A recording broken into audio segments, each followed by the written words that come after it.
ही मेरा अपना रे, तुझको ये पता रे, नहीं तोड़ते दिल जोड़ के, तू क्या जाने तेरे बिन मर जाएंगे, तू क्या जाने तेरे बिन जी ना सकेंगे, तू क्या जाने. همه چی بره به جهنم. وقتی من همه چی برات فراهم کردم اصلا نمیفهمم آخه چه نیازی بود که واسه خودت سر خود بلنشی را بیفتی بیا اینجا. مگه باهاتون تماس نگرفتم؟ به جای اینکه ازم مشکلمو بپرسین سرزنشم میکنین که چرا بیخبر اومدم. ای خدا. خب چیکار کنه پسرم؟ ها؟ تو دردسر افتاده دیگه. شب گذشت و روز جدید شد. فعلا که زنداده شاینا فقط از خونه بیرون انداخته. از این به بعد ببینین چه اتفاقی میفته. راشده، از این ترس حرف زدنت بدم میاد. همیشه از خودت حرف در میاری. یاد بگیری خورده حرفای خوب بزن. دهن منو که میبندیم مامان باشه. اگه میتونین دهن زنداده شاینا رو ببندین. خب؟ چی داری واسه خودت اینجوری میگی؟ همش به خاطر این دختره. اگه فقط چند روز دیگه اونجا میموندی به من بگو چه مشکلی پیش میومد. جواب بده. بابا موضوع چند روز نبود. آب از سرم گذشته بود. قبل از غرق شدن اینجا اومدن آخرین امیدم بود. و شما میپرسین چرا؟ شما میدونین مامان میخواست چی کار کنه؟ حتی تصورشم نمی کنین.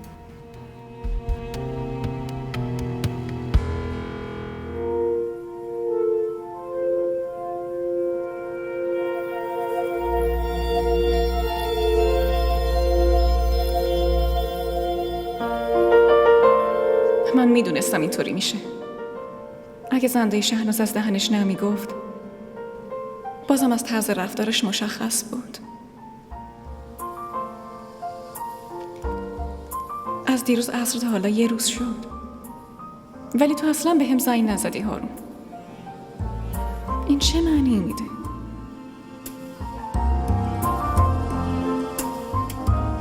پس خوب شد که خیلی پیش نرفتم. اما چرا انقدر دلم غمگینه و این همه اشک این از کجا میاد؟ तेरे बिन मर जाएंगे ना जाना जा रे मेरे दिल के सहारे मुझे छोड़ के मुख मोड़ के. نمیدونم مامان با چه آدمایی معامله کرده بود ولی من فرار کردم اومدم اینجا. دیگه چی کار میکردم؟ تو مشکلت حل شد. تقصیر پسر من چیه؟ حالا این بچه افتاده تو دردسر. چی کار کنیم؟ ها؟ آخه حالا باید چی کار کنیم؟ لطفاً بگین من الان چی کار کنم. به نظرم بلند شو برو ازش معذرت بخواه. این چه حرفیه میزنین مامان؟ معذرت خواهی برای چی؟ مگه گناه کردن؟ فرزند شرعیشه. شرعی؟ این دختره توائفه. مگه دخترای نجیب مرده بودن که از توائف؟ ای بابا مادر من چند بار بهتون گفتم که من اشتباه کردم. بس کنین. حرف منو بشنو داداش مقصود. لازم نیست معذرت خواهی کنین. عقب نشینی کنین. عقب بشینین و 4 روز نمیگذره که عقل شاینا سر جاش میاد. چه جوری عقب بکشه؟ حداقل چیزی باشه عقب بکشه. همون 4 تا مغازه داشتش به خاطر خرج خانزاده تموم شده رفت. الان همه چی دست شایناست. داداشتم که عادت نداره غذای فقیرانه بخوره. باشه فعلا تیکه انداختن و بیخیال بشین و به هم بگین راه حل چیه. چارش فقط اینه که بری ازش عذرخواهی بکنی. اون هرچی باشه، اگه بد اگه خوب، حداقل میدونیم دوستت داره. در ضمن اگه جلوش سرخم کنی غرور شکستش التیام پیدا میکنه. بقیه را من حواسم بهش هست. نگران نباش.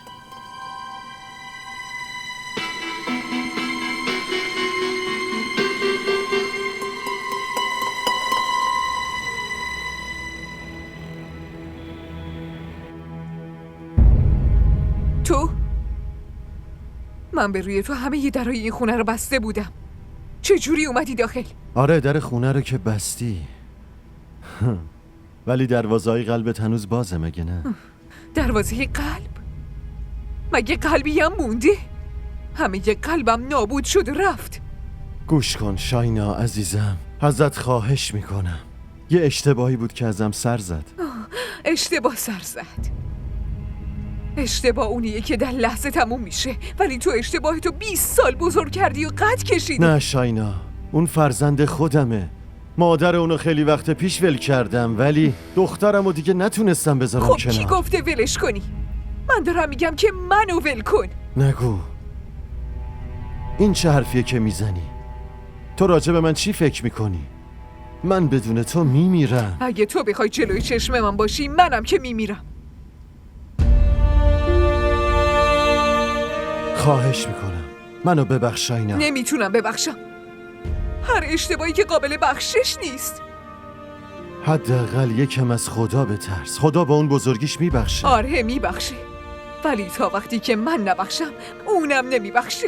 خودت به من بگو مگه کار شرعی گناهه؟ نه خیر، اصلا گناه نیست. چرا اینجا وایسادی و التماس میکنی؟ برو برای خودت جشن ولیمه بگیر. از اینجا برو مقصود. خواهش میکنم منو کافیه. ببخش. ببین منو، گوش بده.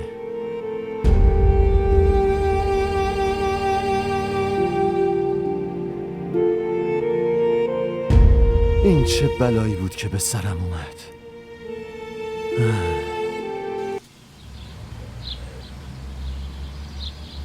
هی در گوش من خوندی ازدواج دوم. گفتم عروسی کن، نگفتم مادرتو دور بزن و برو با طوایف باش.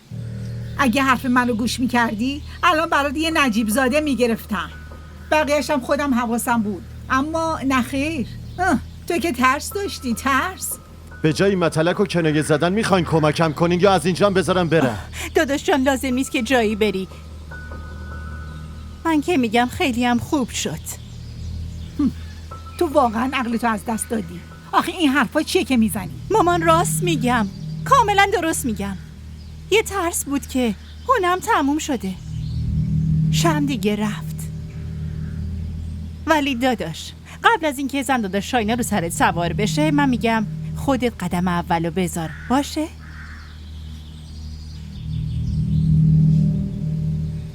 یعنی چی کار کنم؟ یعنی اینکه این خود شاینا بود که نسبتش رو باها تموم کرد. پس درسته، حالا ما ازدواج دوم مقصود رو میکنیم.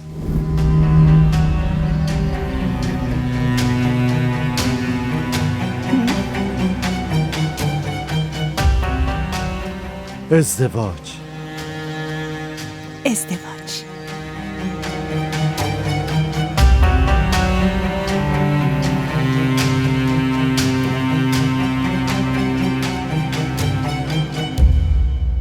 یعنی این همه سال؟ تو حتی شکم نکردی؟ نه. مقصودو صدا کن. صدا کن خودم ازش بپرسم اون همه قول و قسمش کجا رفت. همه اصلا سکوت نکنین. شما هر کاری بگین من براتون میکنم. یه لحظه هم به این فکر نکنین که بابام یا بابا بزرگم تو این دنیا نیستن. میتونین به من بگین شما چی میخواین؟ هیچی نمیخوام. از تو که اصلا نمیخوام. چرا از من نه؟ شما هر چی خواستین بگین. من آدمی نیستم که عقب بکشم. تنها برادرزاده‌تونم. برادرزادگی پیوند خاصی نیست. همین حرفا اگه بابام یا داداشم میگفت، من حتما ازشون چیزی میخواستم. تو زندگیم دیگه کسی نمونده برام. نه بابا و نه داداش. شوهرم هم که دیدین چی شد. شما گریه میکنین؟ شاینا آدمی نیست که گریه کنه، ولی زخمم هنوز تازه است.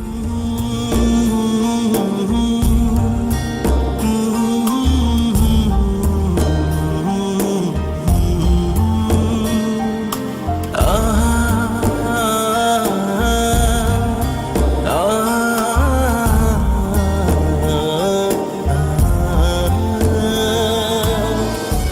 عشق یه طرف اینقدر ترسناکه که گاهی نفس آدمو میگیره. یه جوری حس میکنی که انگار داری میمیری. तेरे बिन ऐसे उजड़े ना कोई रब्बा ऐसे बिछड़े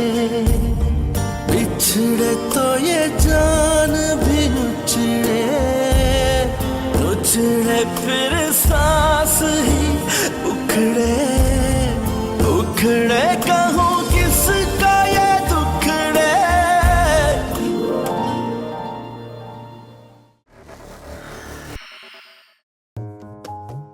من بلال در حضور خداوند متعال این قول رو همینطور که الان دست سارا رو گرفتم برای همیشه دستش رو محکم میگیرم. اصلا میدونی که زن و بچه دارن تو چه شرایطی زندگی میکنن؟ اگه تو نمیخوای منو طلاق بدی خودم پرونده طلاق باز.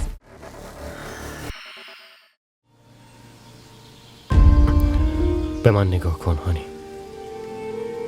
دیگه لازم نیست هارون.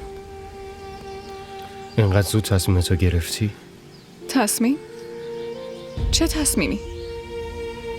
مگه حق تصمیم گرفتنم ندارم؟ دستمو ول کن. تو حق داری. بایدم قهر باشی. قهر؟ قهر مال جاییه که پیوندی وجود داشته باشه. ولی اینجا که پیوندی نیست. از اولم نبود. لطفاً اینجوری نگو. خدا رو شکر. واقعا خدا رو شکر که من خودم رو از قبل برای هر اتفاقی آماده کرده بودم. اینقدر پیش نرفتم که برگشت واسم سخت باشه. فقط از یه چیز ناراحتم. حداقل میتونستی بهم زنگ بزنی هارون. میتونستی تماس بگیری و عذرخواهی کنی. بهم میگفتی هانی من معذرت میخوام. نتونستم، ازم کاری بر نیومد. من چی کار میکردم؟ حتی من بهت میگفتم باشه هارون اب نداره.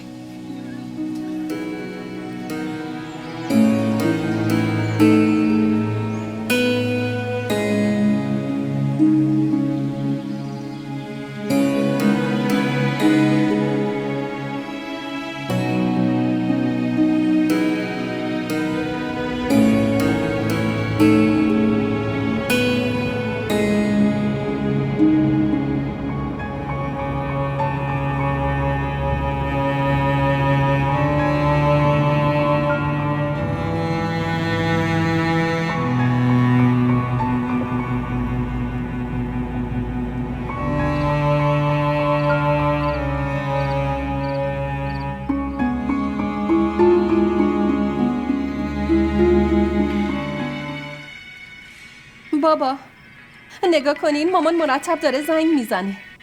بذار زنگ بزنه. حتما دنبالم میگرده. مطمئنم آروم نمیشینه. خب خودت گوشی رو بردار جوابشو بده. بگو که خوبی. بابا چرا با هم اینجوری حرف میزنین؟ از وقتی اومدم حتی یه بارم با محبت با هم حرف نزدیم. دست نوازش رو سرم نکشیدیم، بغلم نکردیم. حداقل دلداریم بدیم. حوصله این مزخرفات رو ندارم. الان حالم خوب نیست. قرقرای مادر جان از یه طرف، شاینا هم که اصلا حرف منو نمیشنوه، حالا هم که تو گیر دادی به من. شما اصلا خوشحال نیستین که دخترتون صحیح و سالم اومده خونتون، بلکه از این ناراحتین که همسرتون ازتون عصبانیه.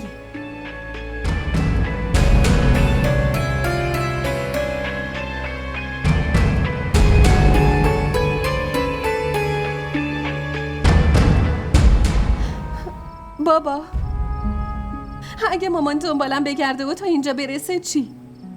اون حتما میاد. میدونه که جز خونه شما جایی رو ندارم.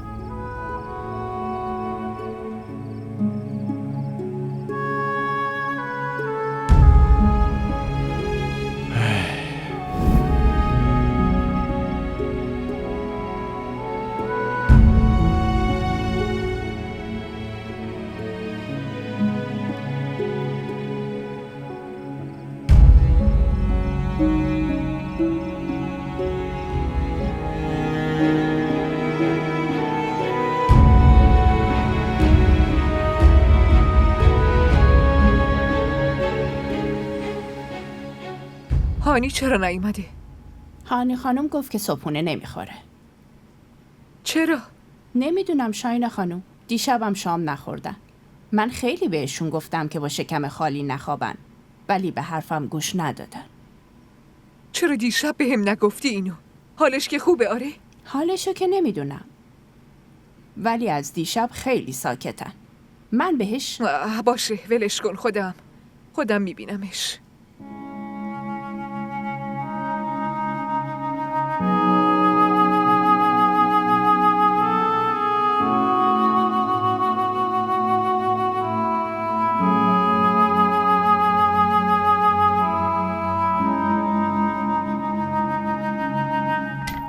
ما را در شبکه‌های اجتماعی دنبال کنید.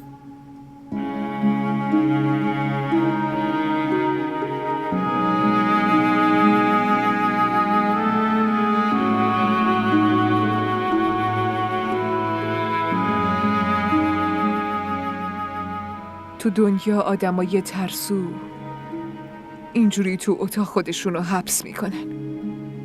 منو نبین که تو اتاق خودمو حبس کردم. مسئله من با تو فرق میکنه دخترم. من خیانت دیدم.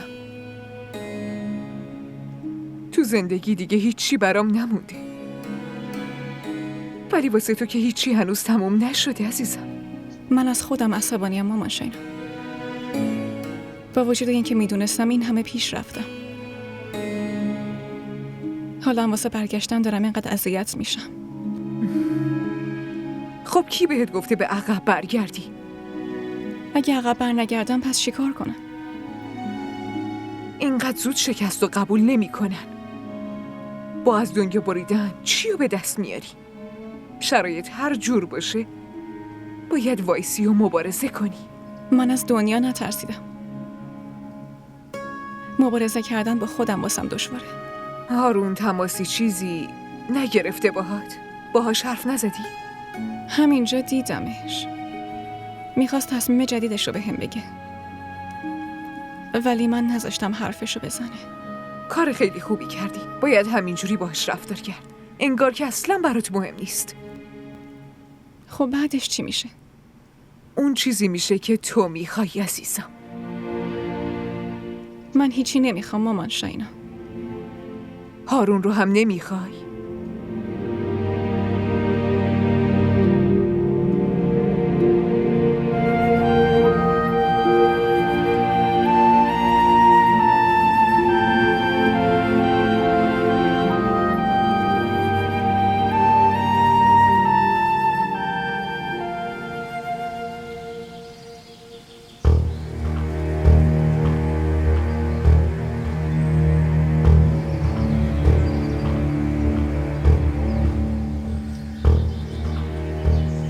حرفمو بشنو. الان پشیمونی چه فایده ای داره وقتی پرنده از پیشت پر زد رفت؟ وقتی در لحظه یه کاری رو انجام میدی این همیشه به ضررت تموم میشه. آی خانم حرفمو بشنو. این تربیت که هست باید از روز اول بهش فکر کنی. دختره احمق، طوائف وقتی بچهشون به دنیا میان اونا رو با کارشون آشناشون میکنن که وقتی بزرگ شدن به اون سر و صداها عادت داشته باشن. ولی تو همه چی رو از دست دادی و پرنده از پیشت پر زد و رفت. مامان الان وقت طعنه زدن نیست. واسه این مشکلی راه حل پیدا کن. راه حل چه راه حلی بگم؟ دختر جان همه بیمارستان ها رو گشتیم، حتی سردخونه ها رو دیدیم، ولی نمیدونیم که زمین قورتش داده یا آسمون. مامان نکنی خودشو تو دریا غرق کرده؟ دخترم حرفمو بشنو. این آبو میبینی؟ حتی اینم نگرش نمیداره، میندازدش بیرون. از مرگ حرف نزن مامان. اون خان که جون منو میگیره. وقتی تاریخ عقد رو عوض کردین عصبانی شد و مثل آتش فشان فوران کرد. حالا اگه اون واقعیت رو بفهمی چی؟ خب چی میشه؟ بی خیالش رو. همه مدارک، خونه، طلاها، هرچی گرفتی بنداز جلو خودش. مامان حرف الکی نزن. خیلی خوب باشه، اصلا من ساکت میشم، دیگه ازم نظر نخواهی. باشه مامان، منظورم این نبود. فکر کن که آخه اون کجا رفته؟ اینم جای فکر کردن داره که کجا رفته.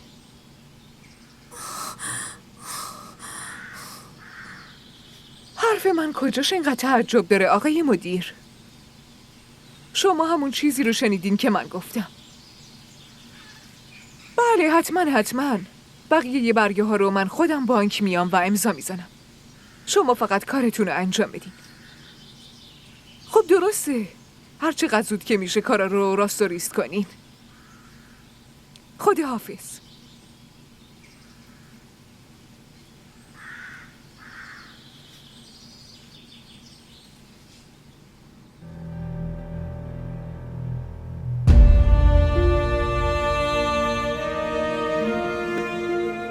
انقدر زود شکست رو قبول نمی کنن. با از دنیا بریدن چی رو به دست میاری؟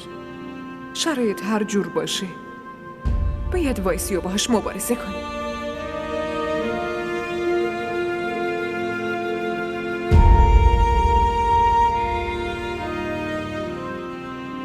فکر میکردم که الان غمگین، پریشون، با موهای آشفته و لباسای کهنه یه گوشه نشستی و ماتم گرفتی.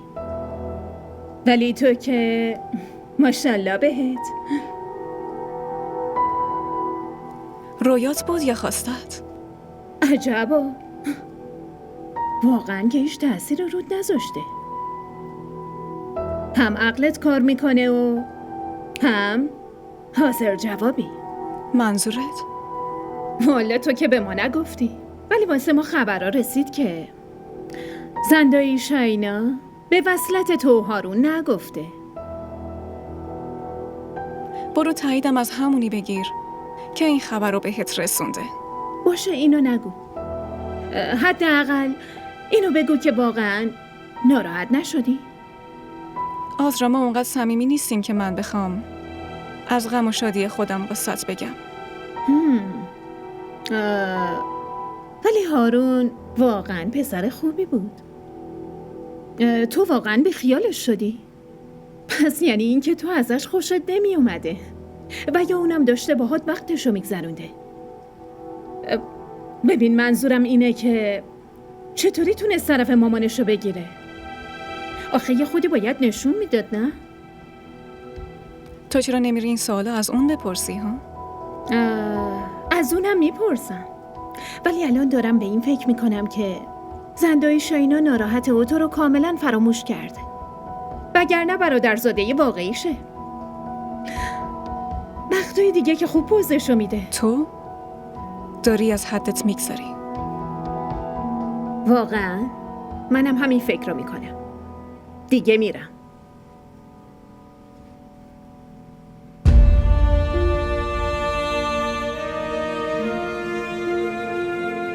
پس یعنی این که تو ازش خوشت نمی اومده و یا اونم داشته باهات وقتشو میگذرونده.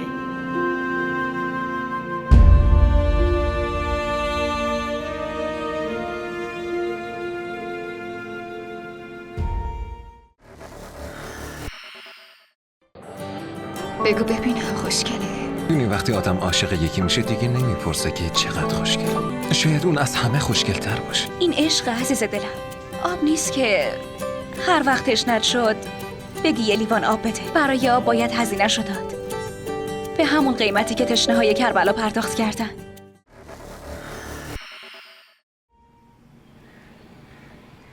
تو میفهمی الان چی گفتی؟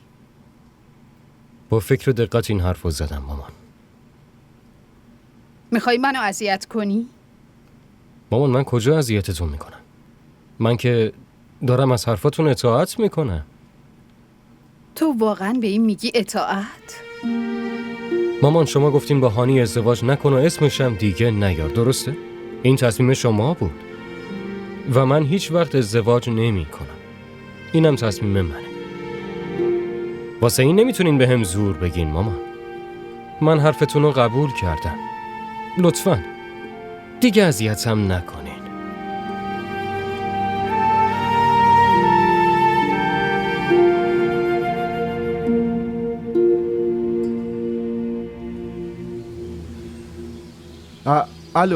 الو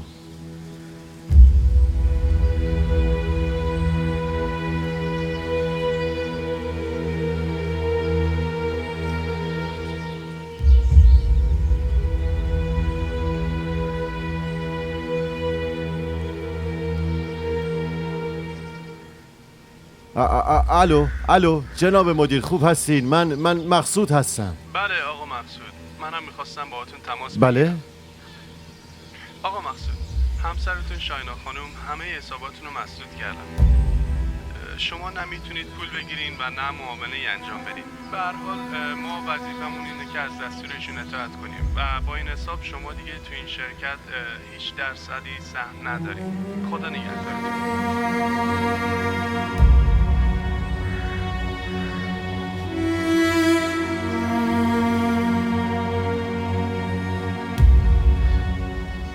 شاینا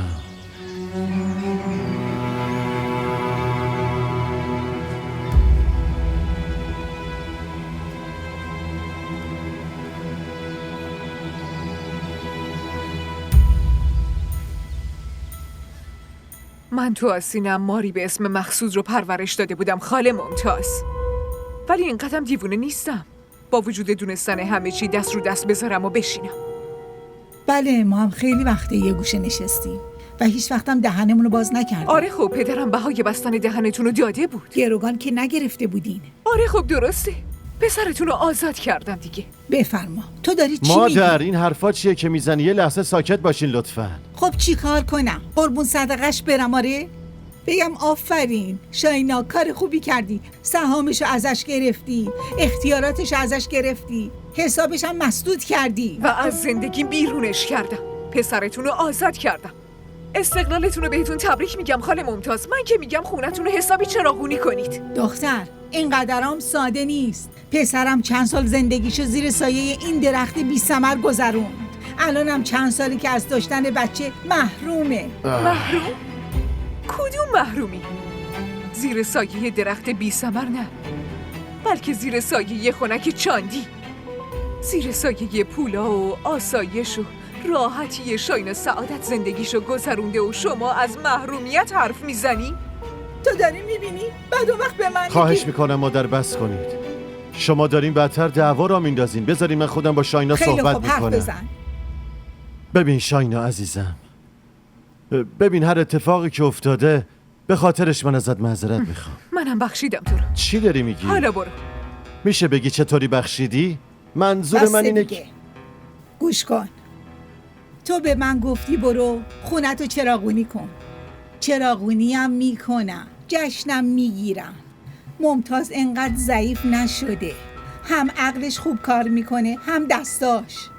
محض رضای خدا مادر من، شما که اومدی بدتر همه چی رو به هم ریختی. من به شما مثلا گفتم بیا مشکل منو حل کن. مطمئن باش مشکل بدون اینم حل میشه. مردم همه اینو میبینن. تو هم بیا من باهاش حرف میزنم. اجازه بده من باهاش صحبت میکنم. چرا اینجوری میکنی مادر من؟ برو.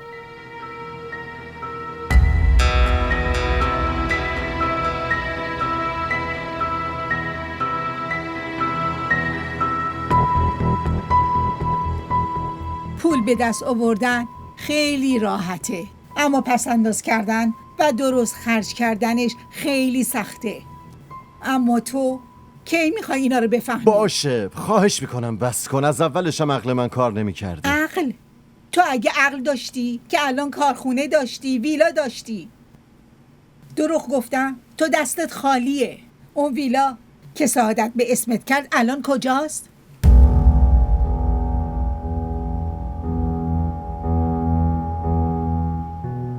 نمیدونم. نمیدونی؟ اگه تو اینو نمیدونی پس کی باید اینو بدونه؟ مادر من این حرفای بی خودی رو بس کن دیگه. چرا باید بس کنم؟ نکنه واسه اون دختر توایفه خرج کردی؟ اون کارخونه که بهت داده بود چی؟ اونو چی کار کردی؟ کلی ضرر کرده بودم. نتونستم بدهی بانکو پرداخت کنم. بدهی؟ کدوم بدهی؟ اون که واسه یه چیز دیگه بود. آره یادم اومد. ای خدا، یه مورچه قبل از اینکه زمستون برسه غذاشو تهیه میکنه، اما تو اندازه مورچه هم نمیفهمی. بگو ببینم تو اصلا چیزی داری یا نه که مثل آدمای پول داری این ور اون ور میگردی؟ هیچی نیست. خدا لعنتت کنه. الان باید بریم گدایی کنی؟ حالا چی میشه؟ مامان شاینا، شما کجا میری؟ ما را در شبکه‌های اجتماعی دنبال کنید. میرم کارخونه عزیزم. اون خونه هایی که اجاره هستن رو هم تصمیم دارم یه سری بزنم. یعنی همه روزو بیرون میگذرونی؟ خب چی کار کنم؟ مجبورم دیگه. دارم فکر میکنم که کار هر روزم بشه. میدونستین شما خیلی قوی هستی؟ یه نفر از سنگ پرسید که چرا اینقدر سختی؟ اون گفت از بس که زخمی شدم. از اینجور حرفا نزنی. خب تو هم از اینجور سوالا نپرس دیگه مادر.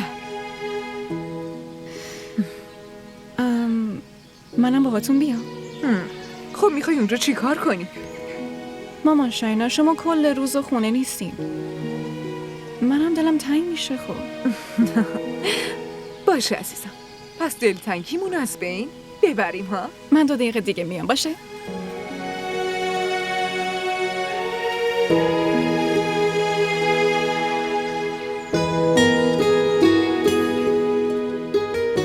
چاندی خونه مقصود رفته؟ اونجا که شاینا هم هست. چطور ممکنه اونجا بره؟ طوفان به پا میشه. این حرفو ول کن مامان، واقعیت همینه. ولی من اینو نفهمیدم که چطور این فریب بزرگو هضم کرد. مشکلی نیست مامان، مشکل اینه که چانتی رو چطور از اونجا برگردونیم. اون خان که بلای جونم شده و اینقدر ازم عصبانیه که میخواد خفم کنه.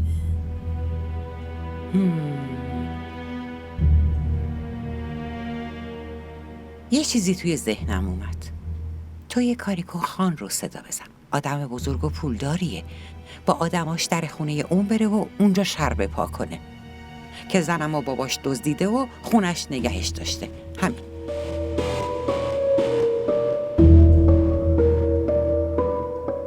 عقدنامه تقلبی هم راحت میشه درست کرد. اما مامان، اگه با وجود اینا چاندی قبول نکرد و اون مقصود... وای زمرد، تو چرا نگرانی؟ این آدمایی که خودشونو نجیب میدونن از دور اینجورین، از نزدیک خیلی ترسو هستن. این که جلوی در خونشون همچین نمایشی برپا بشه خیلی میترسن. به نظرم همین کارو بکن. مامان، خان که قبول میکنه نکنه اینو بگه که منو چرا تو مشکلتون دخالت میدین. ببین دختر، اگه قبول کرد که قبول میکنه، اگه هم نکرد ما یه آدم دیگر رو پیدا میکنیم که نقش شوهرش رو بازی کنه. مگه ما آدم کم میشناسیم ها؟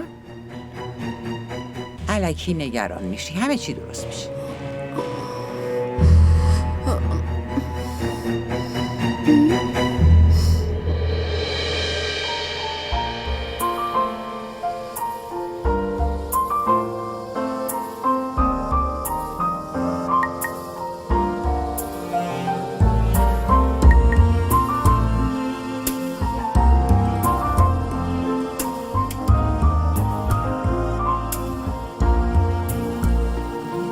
क्या जाने तेरे बिन जी ना सकेंगे, तू क्या जाने तेरे बिन जी ना पाएंगे, तू क्या जाने तेरे बिन मर जाएंगे। ना जाना जा रे ना जा रे मेरे दिल के सहारे मुझे छोड़। حداقل یه بار جواب بده هانی.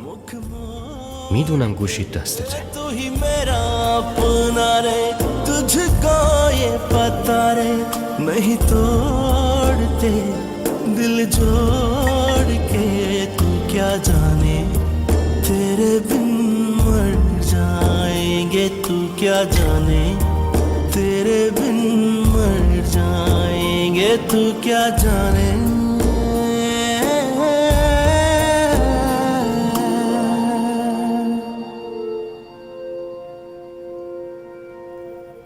مامان شاینا،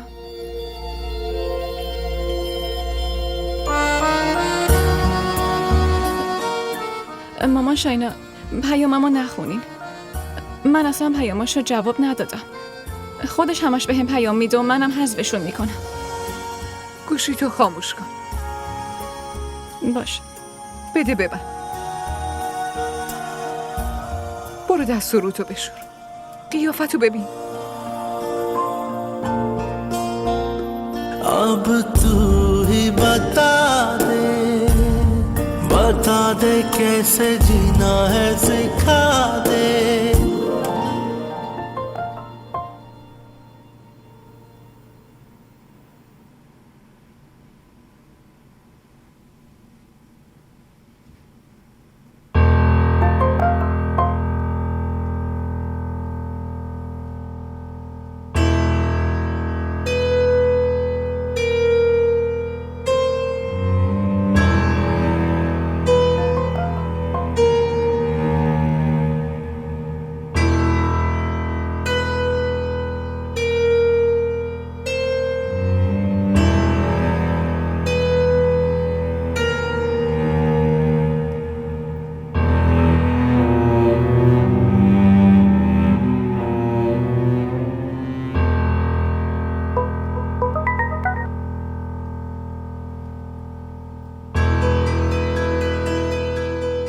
امیدوارم که پیاما رو خونده باشی.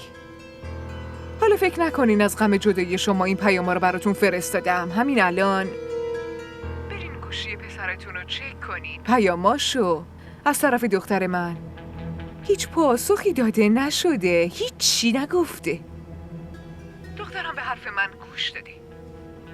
حالا شما برید به پسرتون بفهمونین این موضوع رو. یعنی معنی حرفات اینه که همه این پیاما رو هارون به هانی فرستاده؟ حرفا معنی خاصی نداره. جایگاه من و اون روز برام یادآوری کردی که در موجودیت مادر عمه در درجه دوم قرار داره. ولی من عمه اونم و برادرزادم رو دوست دارم. واسه همین میگم که حواستون به پسرتون باشه لطفاً. میدونین که من تو لجباز بودن و یه دنده بودن خیلی معروفم. ولی شما چطور مادری هستین که در مقابل غرورتون صورت غمگین پسرتون رو نمیتونین ببینین؟ شهناز،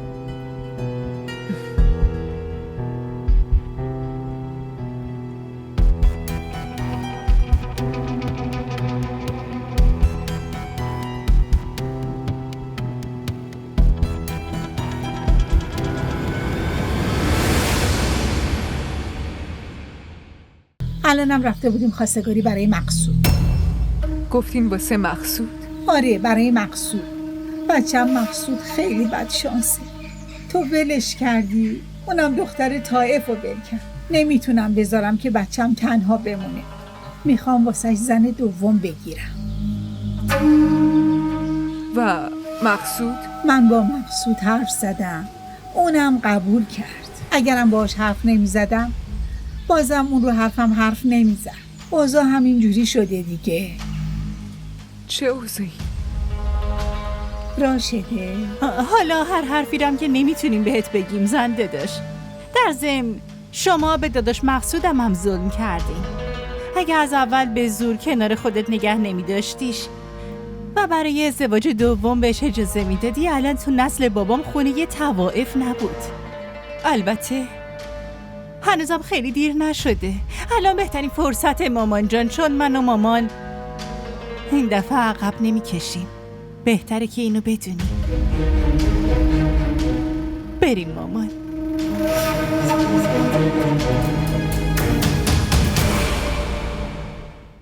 तू ही मेरा अपना रे, तुझको ये पता रे, नहीं तोड़ते दिल जोड़ के तू क्या जाने तेरे बिन मर जाने. DDTV ارائه کننده بزرگترین سریال های درامای ترکی، کره‌ای، پاکستانی دوبله شده به فارسی می باشد.